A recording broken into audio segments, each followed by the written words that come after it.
Hi students. इस lecture में हम डॉपलर इफ़ेक्ट के जो 3 केसेस हैं इनका डिस्कशन करेंगे, इनके फॉर्मूला हैं, इनका रिवीजन करेंगे।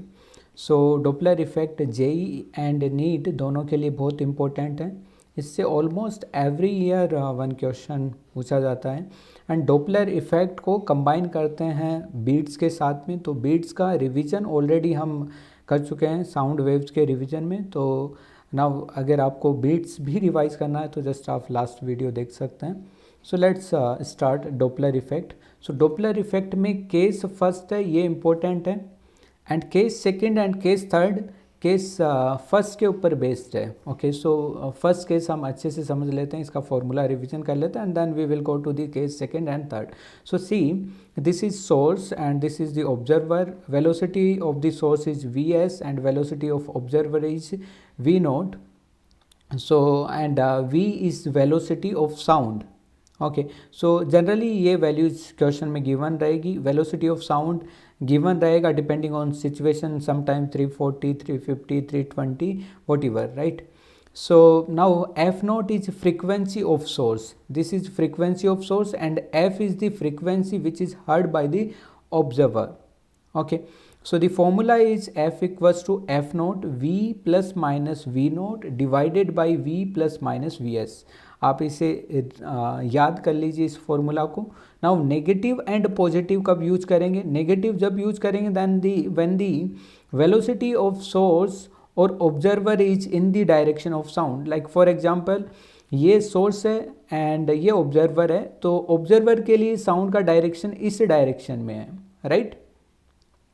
एंड वेलोसिटी ऑफ सोर्स अगर इस डायरेक्शन में होता है देन यहाँ पे हम नेगेटिव यूज करेंगे, एंड वेलोसिटी ऑफ ऑब्जर्वर इस डायरेक्शन में होता है तब भी हम यहाँ पे नेगेटिव यूज करेंगे। ओके, अगर इसके जस्ट अपोजिट केस होता है, इट मीन्स सोर्स इधर मूव करता है एंड ऑब्जर्वर इधर मूव करता है, तब दोनों के यहाँ पे पॉजिटिव, यहाँ पे भी पॉजिटिव यूज होगा। Okay, next is when source and observer are moving in different direction. Like यहाँ पे मैं लिया हूँ that this source is moving in this direction and observer is moving in this direction. In that case जो Doppler effect आता है that comes due to the velocities which are in the direction of line joining source and observer.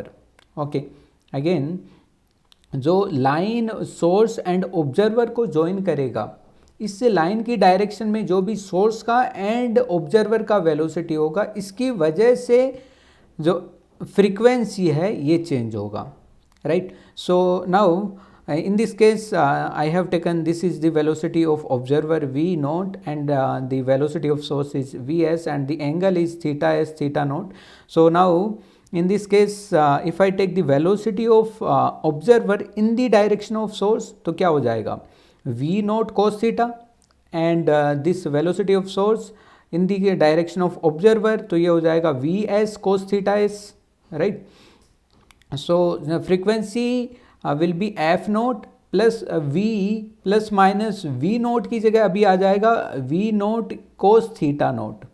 Okay, so ये velocity इस direction में perpendicular velocity का Doppler effect में कोई contribution नहीं होगा। And in the case of instead of V S V will be writing down V S cos theta S. Okay, so formula बन जाएगा F equals to F note v plus minus v naught cos theta naught divided by v plus minus vs cos theta s. Okay, next is a frequency of reflected sound. Like यहाँ पे मैं case लिया हूँ, ये जो formula है वो इस पर्टिकुलर केस के लिए ही है।